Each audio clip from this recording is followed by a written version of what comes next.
Metroid Prime 2 is better than Metroid Prime 1. Or at least that's what I thought. And it might be, but that's not what I feel in my heart. It's really difficult for me to pick my favorite Prime game, as I love them all for different reasons. If you would have asked me a year ago what my favorite Prime game was, I would have definitely said 2, and listed off a bunch of reasons why I like it better. But as I was playing it again over the last few months, I realized that even though my mind says there's all these reasons why Prime 2 is a better game, my heart still says I like the first one better.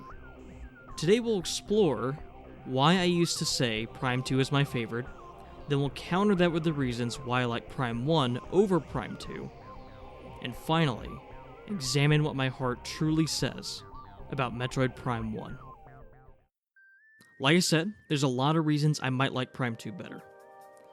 First of all, I love the power-ups in Prime 2. They kept all the same ones from the first game, added a couple of cool ones, and then expanded on a previous power-up in a very fun way. Prime 2 is the first 3D Metroid game with the screw attack, which is really cool. It's a lot of fun to use. I just wish you had more opportunities to really make use of it. They also added the Seeker launcher in this game, but it's just alright. I think when they reformed it to be the Seeker missiles in Dread, it worked a lot better. The new beams in this game are also great, and I actually enjoyed having limited ammo in this. Having to think about when it's best to use each beam is a lot of fun. By far, one of my favorite additions to this game is actually a combination of 2 power-ups from Prime 1, the Boost Ball and the Spider Ball. In Prime 1, if you boost off a spider track, you just don't do anything. But in Prime 2, if you boost off a spider track, you launch yourself off of it, allowing you to attach to another spider track. When I go back to Prime 1, I legitimately get disappointed that this doesn't work. Not only did they improve upon the power-ups in Prime 2, but they also made the bosses way better. There are a couple of particularly frustrating boss fights, but I think overall they're a lot more fun. And one in particular is a standout for the entire series.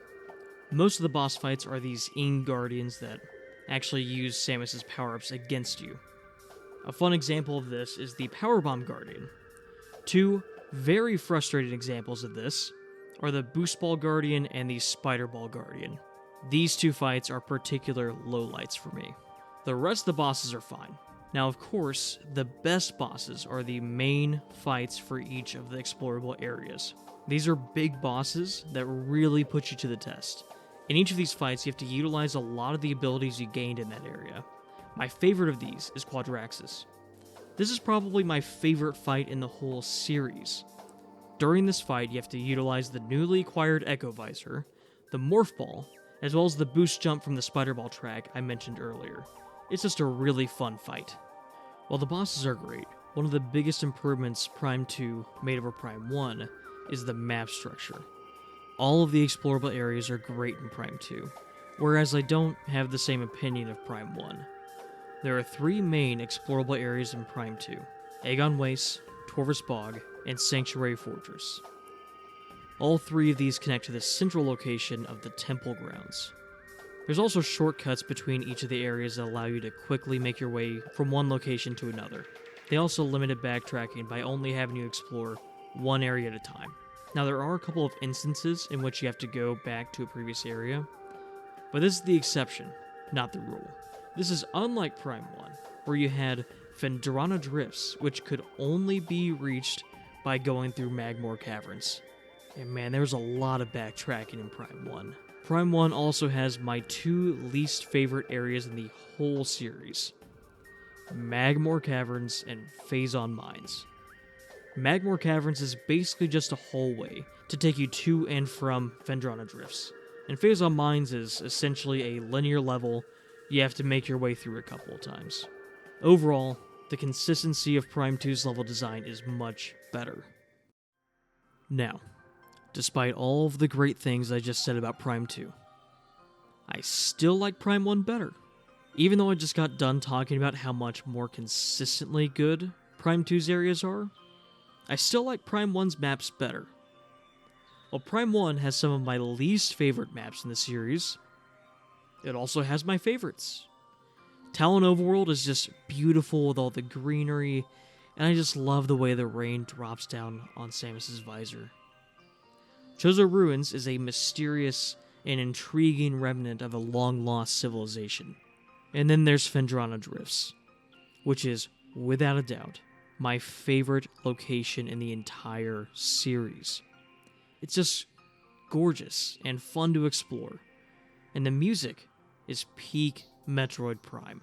I will never get tired of listening to this song.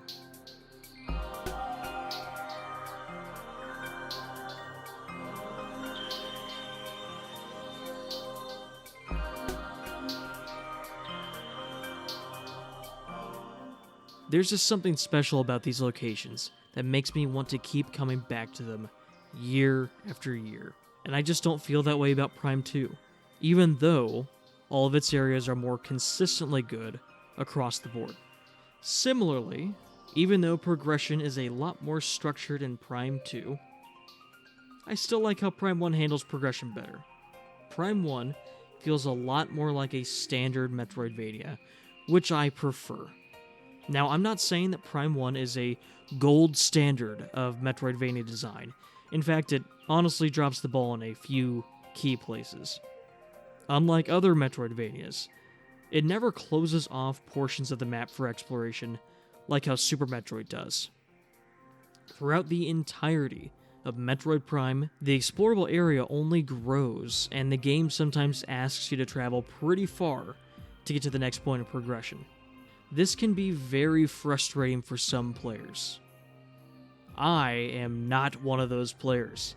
I like this type of progression, and I don't mind backtracking longer distances or staring at the map for 5 minutes trying to figure out where to go next. That's just part of the fun for me. Not to say I never get frustrated when playing the game, I just don't mind it as much as other people. While my previous points are really more preferential, this next point I strongly believe Prime 1 does better. The end game collection. Now let me be clear. I'm not saying that I'm a fan of the in-game collection each of the Prime games do. But I will say, it's grown on me. At the end of each Prime game, you have to go around at the end and collect all these little special items that let you take on the final boss. In Prime 1, it's the Chozo artifacts. And in Prime 2, it's the Sky Temple keys. With the Chozo artifacts, you can find the area that tells you about them pretty early on. You can find some of them before the end of the game, but most of them you can't find until you're pretty far in. Plus, there's no guarantee that you're going to even find the artifact temple until the end of the game anyway. Overall, this just slows the pace down right at the end when you're most excited about the big final fight.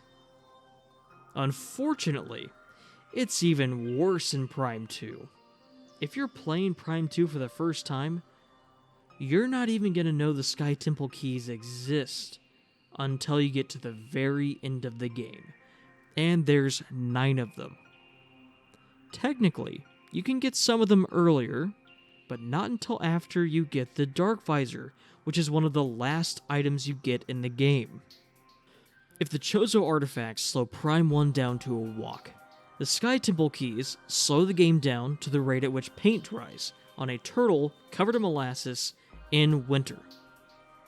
In other words, real slow. While I do think I have some legitimate reasons for liking Prime 1 more than Prime 2, most of the reasons I gave could easily be countered to be in favor of Prime 2. These are the reasons I was telling myself when I once said that Prime 2 was my favorite in the series.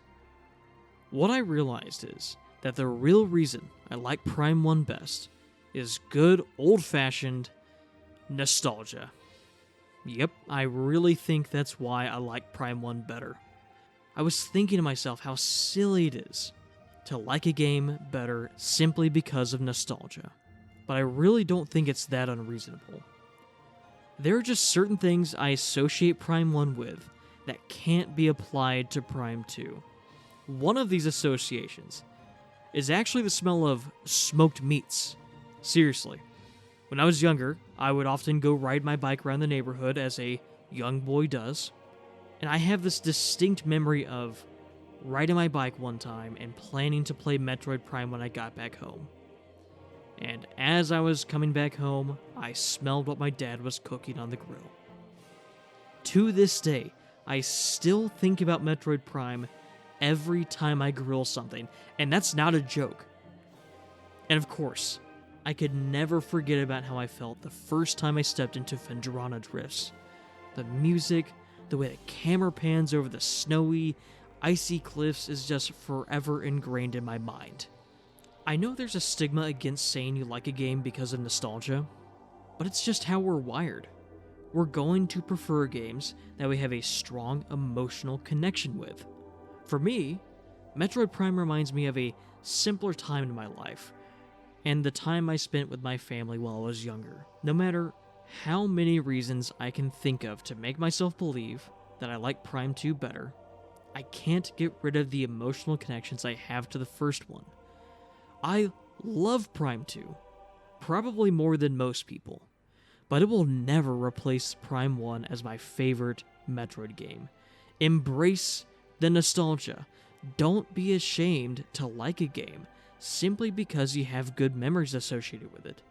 Liking games isn't just about the mind thinking about good game design. A lot of times, it's all about the heart. And that's why I like Metroid Prime 1 more than Metroid Prime 2. And I'm proud of it. Thank you very much for watching. If you have any games you love purely because of nostalgia, make sure to say what it is in the comments. I'd love to hear about it. If you enjoyed the video, please consider giving it a like and subscribe if you want to see more from me. Farewell for now.